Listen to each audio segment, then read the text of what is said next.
Now the epic battle to reopen one of Australia's most historic watering holes. It suffered extensive water damage after a devastating flood tore through it, and now the owners are locked in a bitter legal dispute and facing $1 million repair bill they simply can't afford. Tonight, the People Power campaign to get the beer flowing again. It's just an icon of the town. I've been in floods before and that was frightening. We were assured that we were covered. Well, it's a bloody disgrace. That's what it is, an absolute bloody disgrace. That was the end of our livelihood.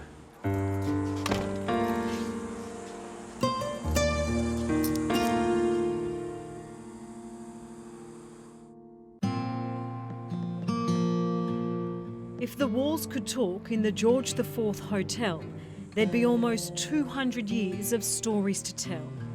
It's one of Australia's oldest pubs, and the tight-knit community of Picton was built around it.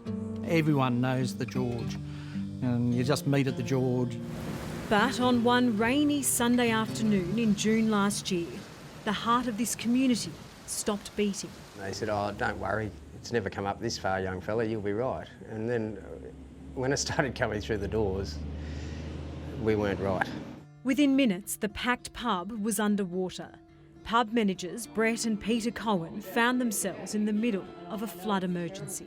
We still had tills, we still had money everywhere. We just tried to put everything up as quickly as we could. But as Brett said, it seemed from the time it came through the door to the time it was time to get out, it seemed to go like that, really quick. The George IV Hotel bore the brunt. Barely anything could be salvaged.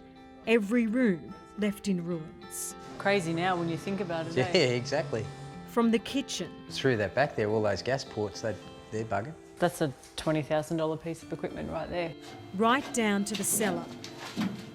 We had a perfectly good working beer system. Yes, this wall was bowing out a bit, but it was working and we could have worked with it.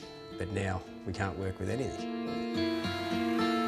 Disasters like the 1 in 100-year storm often bring out the best in small communities, and this town was no exception. And we would have had,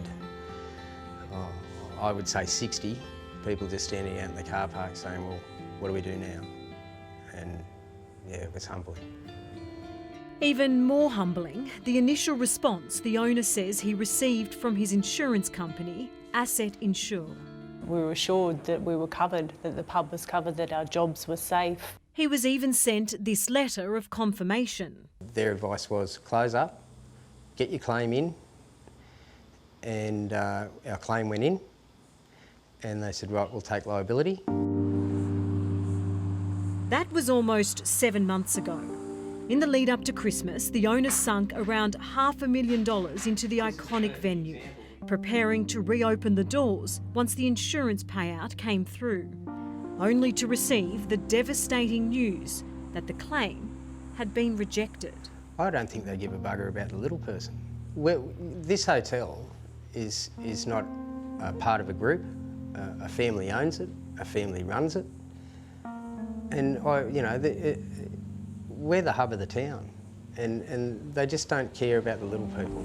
The company's backflip has left at least 30 people in Picton unemployed. My wife and I are now out of work. We have a chef, a sous chef, an apprentice. They're now out of work. And probably 20 casuals that over time had found some work, but were looking forward to coming back. So yeah, it was heartbreaking. Then there's people like Scott Lawson. He's the president of the town's junior rugby league club. Not just the effect it has on the George, but all the other businesses and family, sporting organisations, just anyone that the George helps out, and which is a lot of people. All those people rallied together in front of the pub when even the footy show did their bit to try and help out after the flood. Well, let's make some noise and cheer everyone on. Let's cheer everyone on, Fat. Here they come. Oh, yes. Here they come. John Fairley has lived in Picton all his life. He's a 6th-generation farmer. His family moved to the town in 1854. My grandfather and grandfathers before him all used to drink here. John says it's simply not fair. All the other insurance companies have paid up because it was a storm event, and the water was coming in a different direction, not from the creek side. It was a storm. It should be just paid up as most other companies have in the middle of Picton. So why did Asset Insure turn its back on the family business? It all comes down to a technicality between stormwater and floodwater. Initially, the company said it would cover up to 100 millimetres of water damage caused by the storm. Any level higher than that was considered floodwater from Picton's local creek. And that damage isn't covered in the hotel's policy. Following an investigation by a hydrologist, Asset Insure has now said the company won't be coughing up a cent. It's ridiculous. I don't understand how they can get away with it. In a statement to A Current Affair, the company said, "Our position has been consistent from day one, that any damage assessed to have been caused by flooding is not covered. Asset Insure's policy specifically excludes flood damage." It claims the hotel management asked for their policy to cover flood risk back in 2014, but the insurer declined.